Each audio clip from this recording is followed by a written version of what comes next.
services. We shall encamp tonight at the fords of Buruna. Of course, everyone was dying to ask him how he had arranged matters with the witch, but his face was stern and everyone's ears were still ringing with the sound of his roar, and so nobody dared. After a meal which was taken in the open air on the hilltop, for the sun had got strong by now and dried the grass, they were busy for a while taking the pavilion down and packing things up. Before 2 o'clock, they were on the march and set off in a northeasterly direction, walking at the easy pace, for they had not far to go. During the first part of the journey, Aslan explained to Peter his plan of campaign. As soon as she has finished her business in these parts, he said, the witch and her crew will almost certainly fall back to her house and prepare for a siege. You may or may not be able to cut off and prevent her from reaching it. He then went on to outline two plans of battle.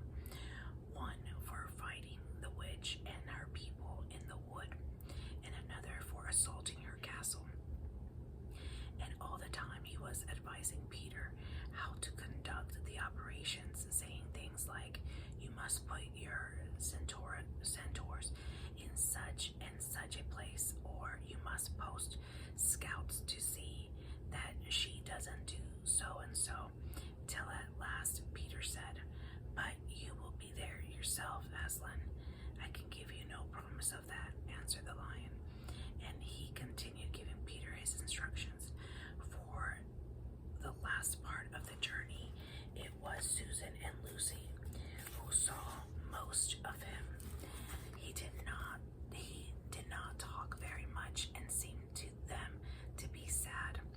It was still afternoon when they came down to a place where the river valley had widened out, and the river was broad and shallow. This was the fords of Buruna, and Aslan gave orders to halt on this side of the water. But Peter said, wouldn't it be better to camp on the far side, for fear she should try a night attack or anything? Aslan, who seemed to have been thinking about something else, roused himself with a shake of his magnificent mane and said, what's that? Peter said it all over again. No, said Aslan in a dull voice, as if it didn't matter. No, she will not make an attack tonight. And then he sighed deeply, but presently he added, all the same, it was well thought of. That is how a soldier ought to think, but it doesn't really matter. So they proceeded to pitch their camp. Aslan's mood affected everyone that evening. Peter was feeling uncomfortable too, and the idea of fighting a battle on his own, the news that Aslan might not be there, had come as a great shock to him. Supper that evening was a quiet meal. Everyone felt how different it had been the previous night or even that morning. It was as if the good times, having just begun, were already drawing to their end.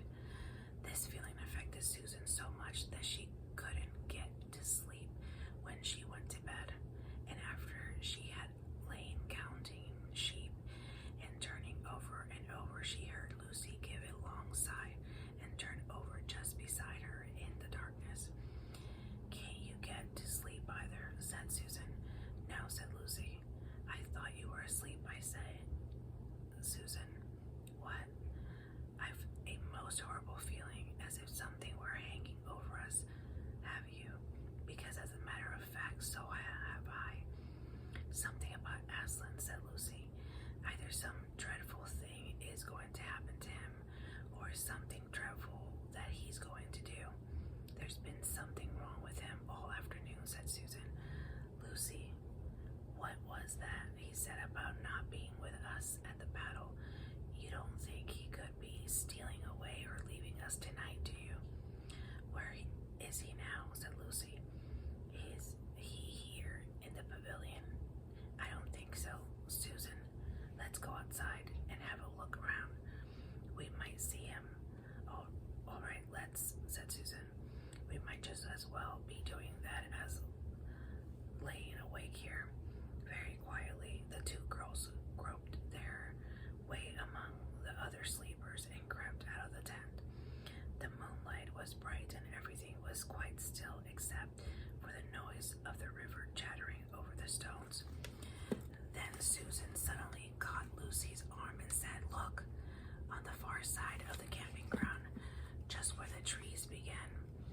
saw the lion slowly walking away from them into the wood.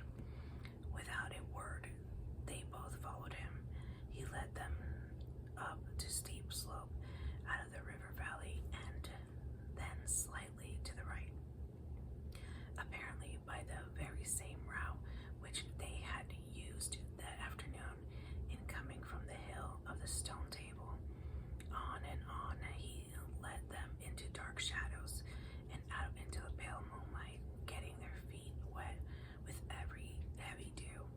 He looked somehow different from the Aslan they knew.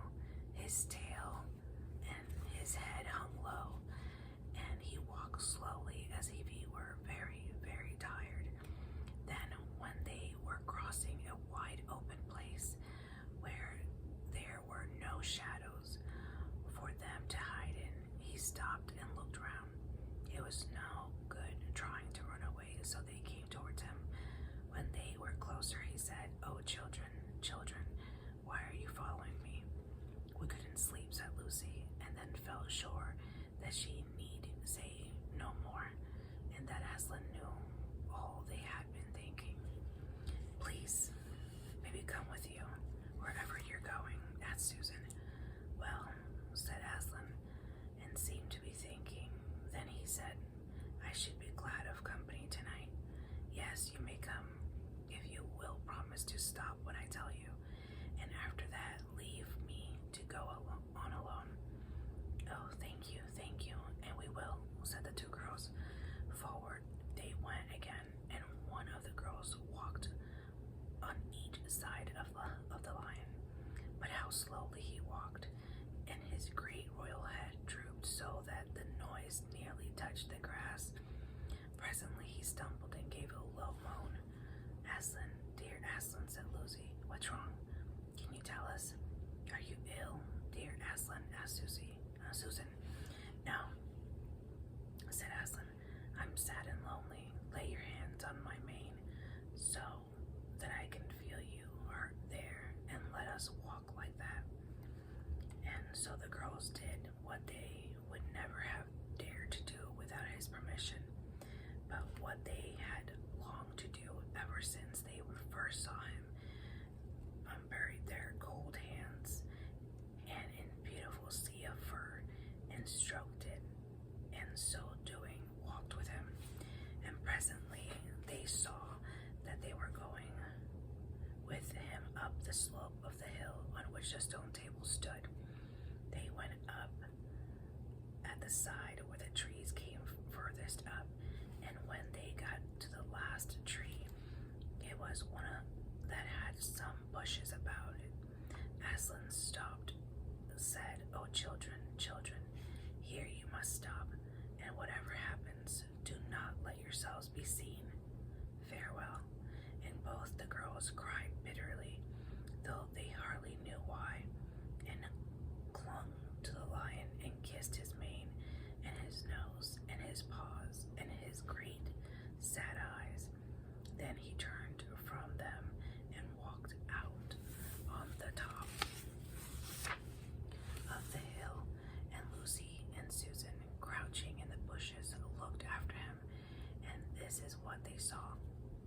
A great crowd of people were standing all around the stone table, and though the moon was shining, many of them carried torches, which burned with evil-looking red flames and black smoke. But such people, ogres with monstrous teeth, and wolves, and bull-headed men, spirits of evil trees, and poisonous plants, and other creatures whom I won't describe, because if I did, the grown-ups would probably not let you read this book. Cruels and hags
enemies strained and tugging and pulled the cord so tight that they cut into his flesh. Then they began to drag him towards the stone table. "Stop," said the witch. "Let him first be shaved." Another roar of mean laughter went up from her followers as an ogre with a pair of shears came toward and squatted down by Aslan's head. Snip, snip, snip went the shears, and masses of curling gold began to fall to the ground. Then the ogre stood back, and the children, watching from their hiding place, could see the face of Aslan looking at all small and different without its mane. The enemies also saw the difference. "Why, he's only a great cat after all," cried one. "Is that what we were afraid of?" said another. And they searched Brown Aslan, jeering at him, saying things like, "Puss, puss, poor pussy," and "How many mice have you caught today, cat? And would you like a saucer of milk, pussums?" "Oh, how can they?" said Lucy, tears streaming down her cheeks. "The brutes," for now that the first shock was over, the shorn face of Aslan looked to her braver and more beautiful and more patient than ever. "Muzzle him," said the witch, and even now, as they worked about his face, putting on the muzzle, one bite from his jaw would have cost 2 or 3 of them their hands. But he never moved, and this seemed to enrage all that rabble. Everyone was at him now. Those who had been afraid to come near him, even after he was bound, began to find their courage, and for a few minutes the 2 girls could not even see him, so thickly was he surrounded by the whole crowd of creatures, kicking him and hitting him, spitting on him and jeering at him. At last the rabble had enough of this. They began to drag the bound and muscled lion to the stone table, some pulling and some pushing. He was so huge that even when they got him there, it took all their efforts to hoist him onto the surface of it. Then there was more tying and tightening of cords. The cowards, sobbed Susan. Are they still afraid of him even now? When once Aslan had been tied, and tied so that he was really a mass of cords on the flat stone, a hush fell on the crowd. 4 hags holding 4 torches stood at the corners of the table. The witch bared her arms as she had bared them the previous night, when it had been Edmund instead of Aslan. Then she began to whet her knife. It looked to the children. When he gleamed of the torchlight fell on it, as if the knife were made of stone, not steel, and it was of a strange and evil shape. At last she drew near. She stood by Aslan's head. Her face was working and twitching with passion, but his look up at the sky still quite neither angry nor afraid, but a little sad. Then just before she gave the blow, she stooped down and said in a quivering voice, "And now who has won? Fool, did you think that by all this you would save the human traitor? Now I will kill you instead of him, as our pact was, and so the deep magic will be at peace. But when you are dead, what will prevent me from killing him as well? And who will take him out of my hand then? Understand that you have given me Narnia forever. You have lost your own life, and you have not saved his. In that knowledge, despair and die." The children did not see the actual moment of the killing. They couldn't bear to look, and had covered their eyes.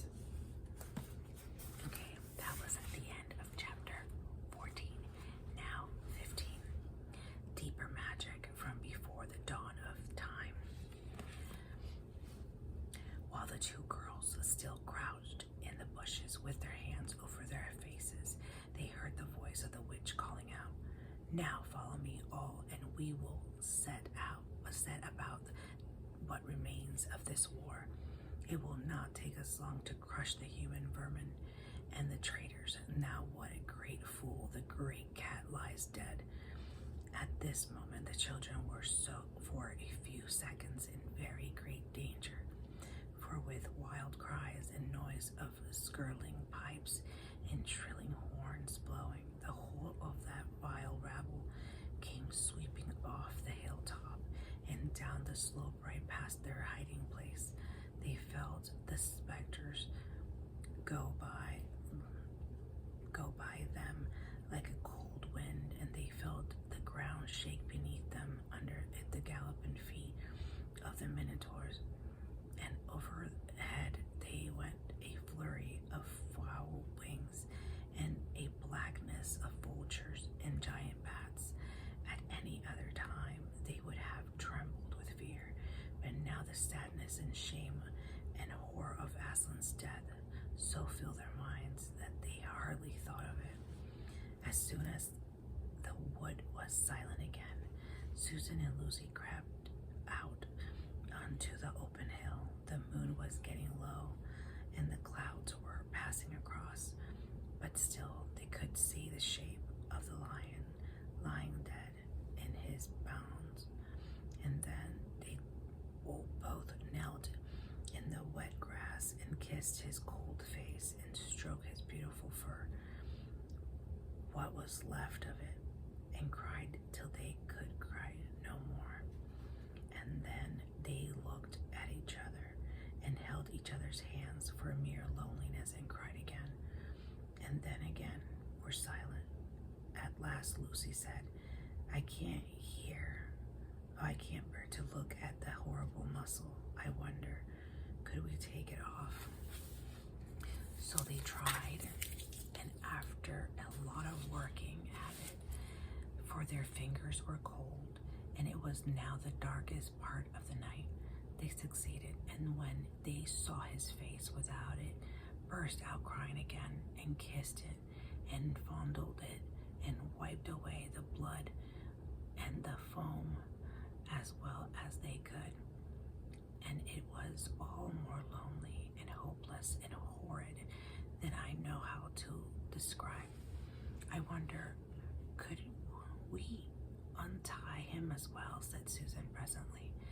But the enemies, out of the pure spitefulness, had drawn the cord so tight that the girls could make nothing of the knots. I hope no one who reads this book has been quite as miserable as Susan and Lucy were that night. But you have been, if you've been up all night and cried till you have no more tears left in you, you will know that there comes in the end a sort of quietness. You feel as if nothing is ever going to happen again. And at any rate, that was low. That was how it felt for these two. Hours and hours seemed to go by in this dead calm, and they hardly noticed that they were getting colder and colder. But at last Lucy noticed two other things. One was the sky on the east side of the hill was a little less dark than it had been an hour ago. The other was some tiny movement going on in the grass at her feet. At first she took no interest in this. What did it matter? Nothing mattered now. But at last she saw that whatever it was had begun to move up the upright stones of the stone table, and now whatever they were moving about on Aslan's body. She peered closer. They were little grey things. Ugh, said Susan from the other side of the table. How beastly. They're horrid little mice crawling over him. Go away, you little beast. And she raised her hand to frighten them away. Wait, said Lucy, who had been looking at them more closely still. Can you see what they are doing? Both girls bent down and stared. I do believe, said Susan. But how queer. They're nibbling away at the cords. That's what I thought, said Lucy. I think they're friendly mice. Poor little things. They don't realize he's dead. They think it'll do some good untying him. It was quite definitely lighter by now. Each of the girls noticed for the first time the white face of the other. They could see the mice nibbling away. Dozens and dozens, even hundreds of little field mice. And at last, one by one, the ropes were all gnawed through.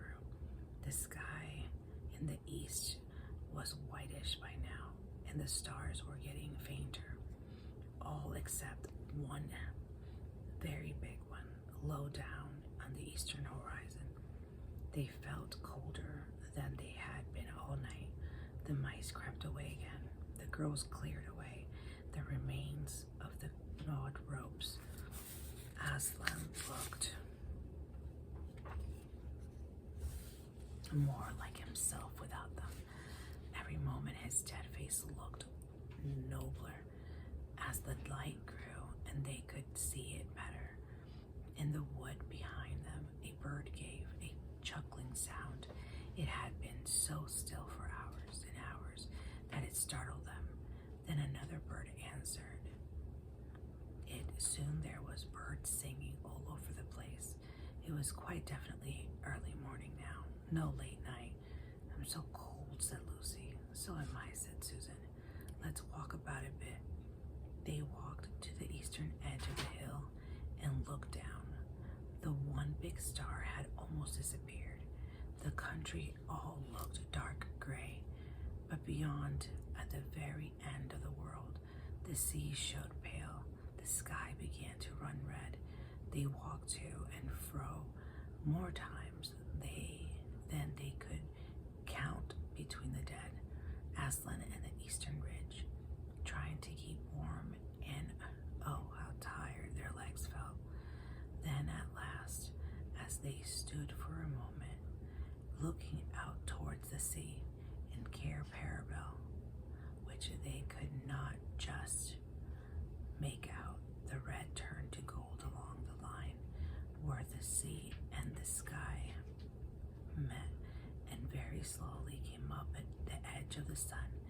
At that moment, they heard from behind them a loud noise, a great crackling, deafening noise, as if a giant had broken a giant's plate.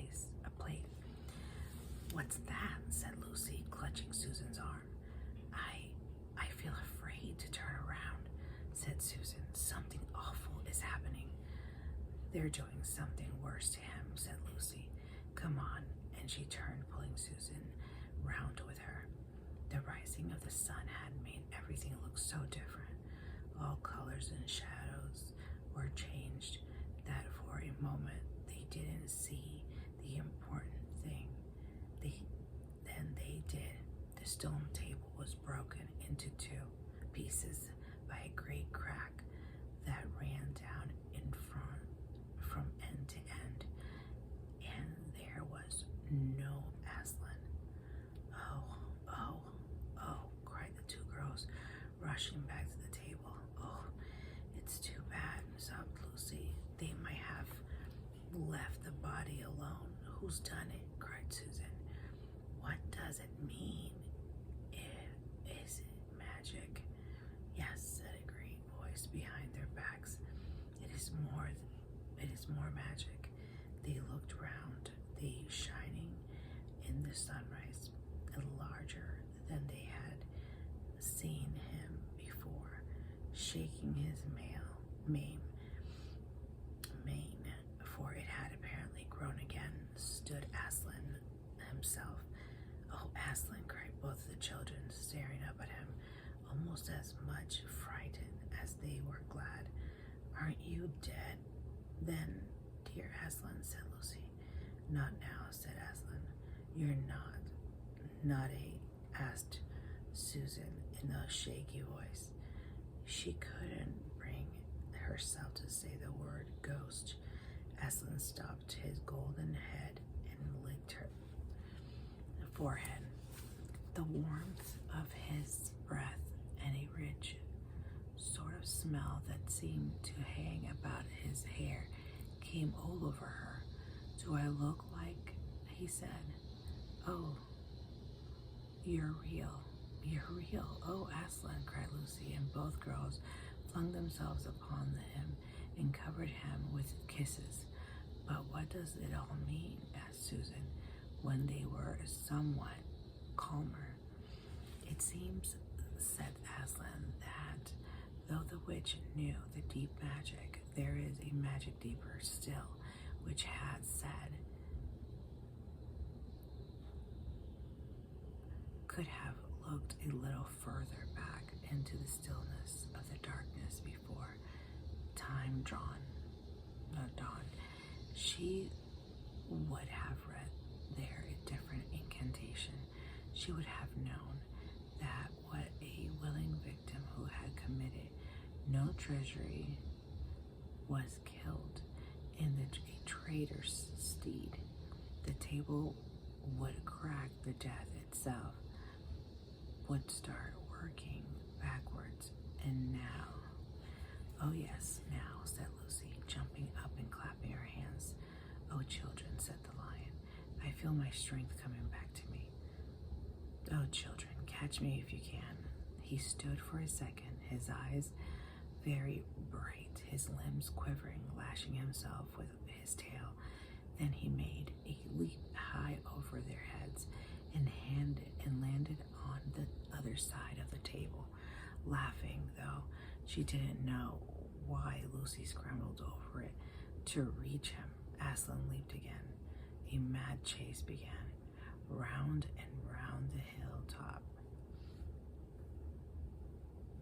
He led them, now hopelessly out of their reach, now letting them almost catch his tail, now diving between them, now tossing them in the air with his huge and beautifully velvety paws, and catching them again, and now stopping unexpectedly, so that all three of them rolled up together in a stopping unexpectedly, so that all three of them rolled over together in a happy laughing heap of fur and arms and legs. If it was such a romp as no one has ever had except in Narnia, and whether it was more like playing with a thunderstorm or playing with the kittens, Lucy could never make up her mind. And the funny thing was that when all three finally lay together, panting in the sun, the girls no longer felt in the least tired or hungry or thirsty. "And now," said Aslan presently, "to business. I feel I am going to roar. You had better put your fingers in your ears." And they did. And Aslan stood up, and when he opened his mouth to roar, his face became so terrible that they did not dare to look at it. And they saw all the trees in front of them bend before the blast of his morning, as grass bends in a meadow before the wind. Then he said, "We have a long journey to go. You must ride on me." And he crouched down, and the children climbed on his warm golden back, and Susan sat first, holding on tight to his mane, and Lucy sat behind, holding on tightly to Susan, and with a great heave, he rose underneath them, and then shot faster than any horse could go, downhill and into the thick of the forest.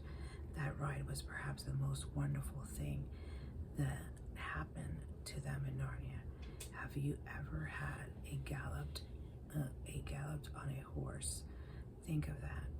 And then take away the heavy noise of the hooves and the jingle of the bit, and imagine instead the almost noiseless padding of the great paws.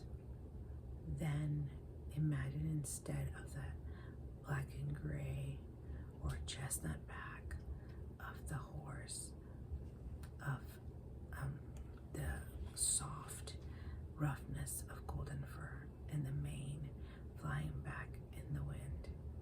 And then imagine you are going about twice as fast as the fastest racehorse.